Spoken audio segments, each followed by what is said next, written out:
I hit 12 years with my Sisterlocks back in February. 12 years, y'all. I have loved this journey and I've learned so much about myself and about my hair.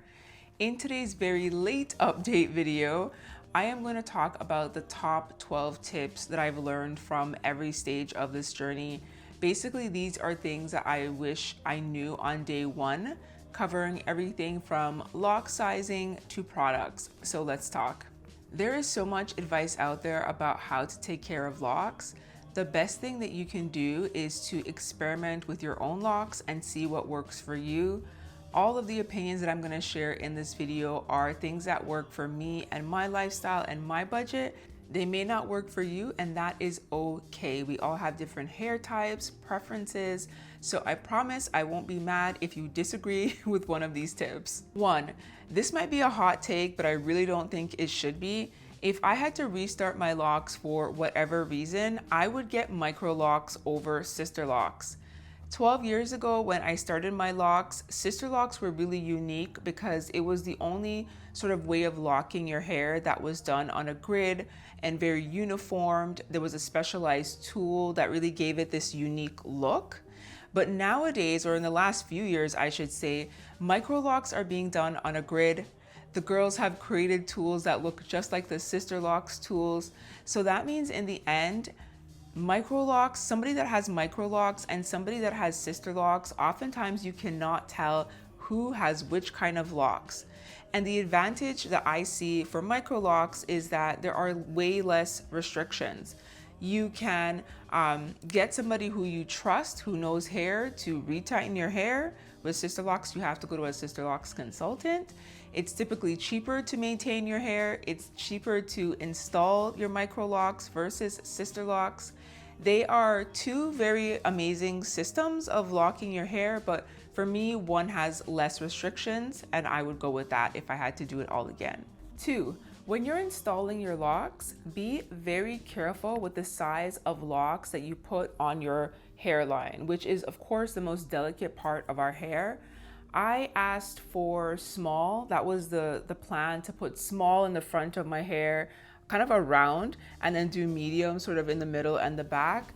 But I ended up with extra small on my hairline. And of course, over the years, the locks will get thinner, they'll do different things. And so I've had to combine a bunch of locks at the front of my hair because they've become so thin. So I definitely do not think that extra small locks should go on your hairline. But of course, the size that is right for you will depend on so many factors. So that's why I say have a really careful conversation with your loctician or whoever is installing your locks to decide what size is going to make sense for you now and in the long run. Three, you do not need a collection of products to take care of your locks very well. My main product that I use in my hair is a homemade spray bottle that has water and my favorite natural oils in it that probably cost me less than $10. Simple is better. Four, your locks will tell you what it needs. Every single day, I run my hands through my locks, I feel my locks, and I also do the same thing on my scalp just to see how do they feel, what does my scalp need, and I may just need to give my hair a good spray. Maybe my hair needs some coconut oil. Maybe it's telling me that it needs a deep treatment because it feels so dry. But I think that not enough of us are just like listening to what our hair is telling us. It will always tell us what it needs. Five, there is no secret to healthy or growing locks other than hydration, moisture.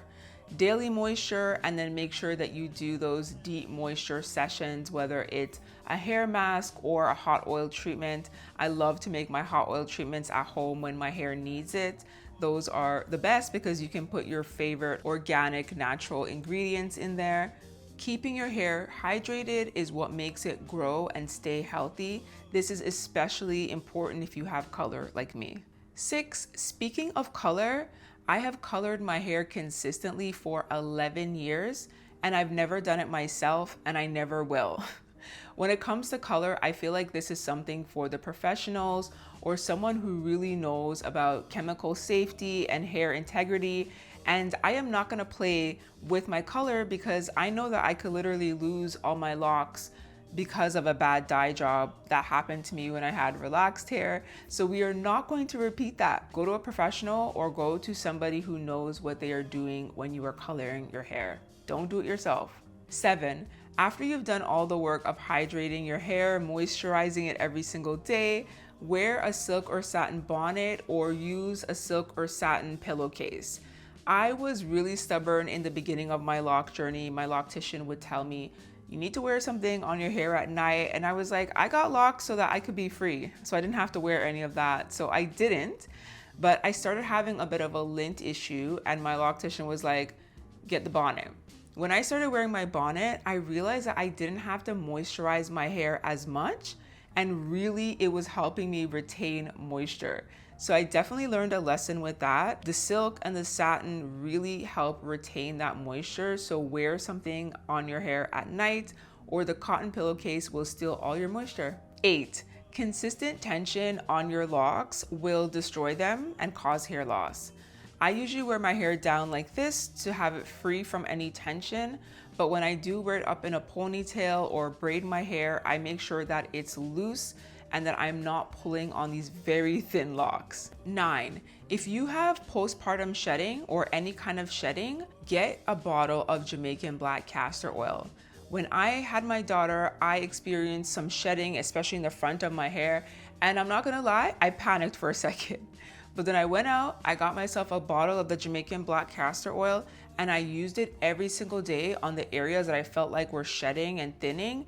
And within a month, my hair grew back thicker than it was even before. So I swear by Jamaican black castor oil now. 10, it's important to wash your hair on a regular basis. I think weekly is a really good cadence for most people, unless there's a hair or scalp condition that makes it not a good idea for you. Of course, I'm not saying that you should, but for most people, weekly makes sense.